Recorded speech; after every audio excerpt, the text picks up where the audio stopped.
এখন পর্যন্ত আমরা সুনির্দিষ্ট কোনো তথ্য পাইনি।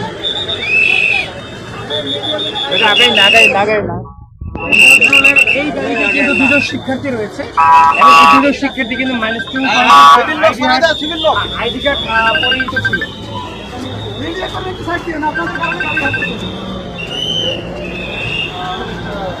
অবরোধ শেষমেশ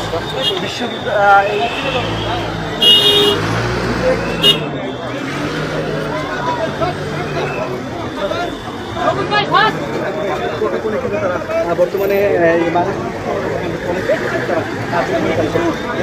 শিক্ষার্থীরা কিন্তু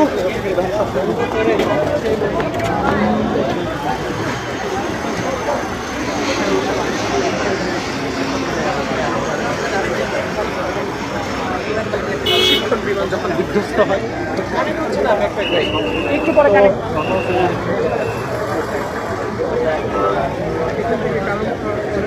দেখি ভাই।